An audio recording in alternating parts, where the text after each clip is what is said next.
So this happened at Metacon 2016, and I'm sorry if I go on unimportant tangents. It's a habit. Also, this was a few months ago, so I don't recall every detail. Okay, so this is my second year going there, and it was pretty awesome. For the most part, that is. I went down with two friends who I'll call Bear and Luna to make things easier. The first day was great. I was giddy and gleeful as I'm a pretty big Gravity Falls fan, and it's currently my biggest fandom even a year after it finished airing new episodes. Luna went as Human Bill Cipher, and Bear went as something that I can't really remember but probably should know by now. Anyway, the day went good.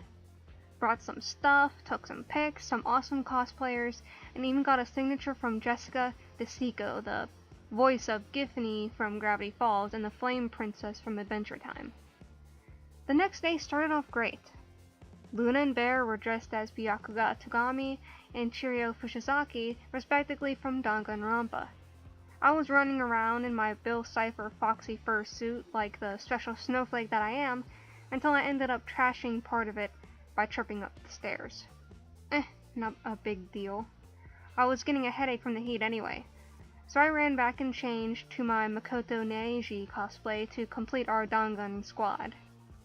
The afternoon was pretty lit. The maid cafe was fun, bought some Dangan shit, and a nice Gravity Falls print. And we eventually made our way to the gaming room just to chill and hang out. After annoying Bill and Luna by kicking their asses in Mortal Kombat, we went out to play different games ourselves. It was going pretty well until Mr. Intellectual Powerhouse decided to plug in his laptop and short out half the game room. In other words, he overloaded the power so half the room couldn't even play games anymore. Well, that's just great, because both the game I was playing, as well as the Miku game that Luna and Bear were playing, shorted out. So we left the room and started wandering around. This was around 9, so we couldn't really go back to the dealer's room. We couldn't attend any panels either due to them being all over 18 and Bear was still too young to attend one. So we were walking by the area by the con suite and a loud voice gets our attention. It's a Bill Cipher cosplayer sitting at a table with their boyfriend, dressed as Dipper, asking if they want to play Cards Against Humanity. I thought we had hit the jackpot. I loved that game and both Bear and Luna liked playing it as well, so we sat down at the table. That and I thought we found some cool fallers as I was under the delusion that all Gravity Fall people were cool. This was a mistake.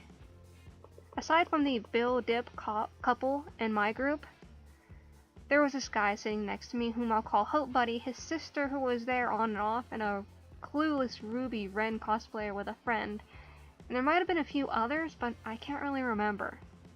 At first, the game was pretty awesome. No one was getting too upset, and I fell off my chair laughing a few times.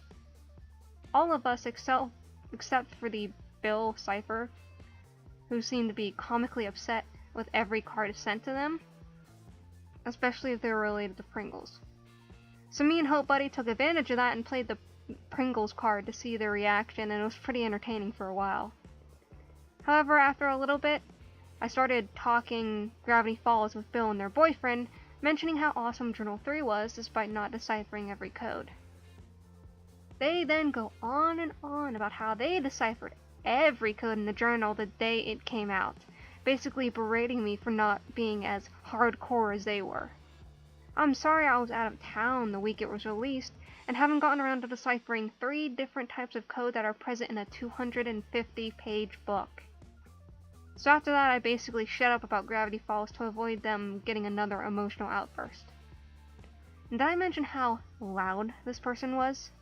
Like, out of me, Bear, and Luna, I'm considered the loud and obnoxious one. And if I think you're being too loud, y'all need to calm down. Like, honestly, I wouldn't be surprised if our table got some dirty looks because of it. I couldn't tell since I was either in bliss at the time and talking to Hope Buddy about Danganronpa since he actually beat Trigger Happy Havoc like I have.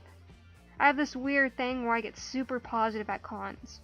Like rose-colored glasses, I guess.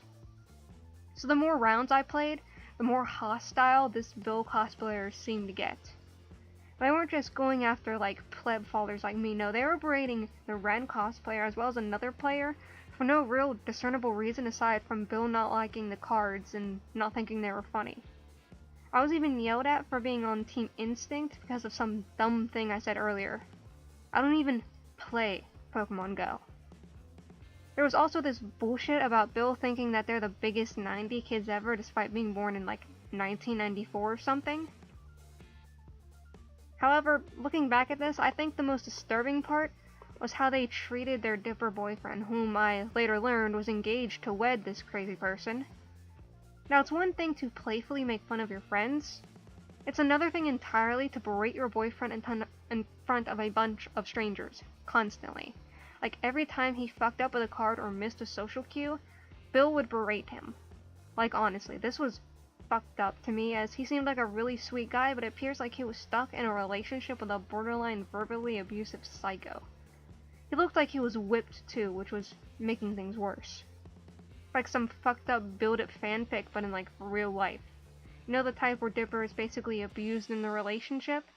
That's what it reminded me of. I tried to ignore them by talking to Hope Buddy, but I probably should have been paying attention to Bear and Luna, as they were much more uncomfortable than I was, since I was on a con high at the time. I was also distracted by getting pics of some dippy, fresh cosplayers who were hanging around us.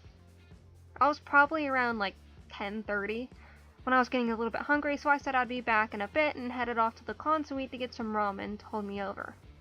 That's basically what I live off during conventions. Once my ramen was nice and heated up, I walked out to the table and was surprised that both Luna and Bear were standing right outside waiting for me, carrying my messenger bag and other stuff.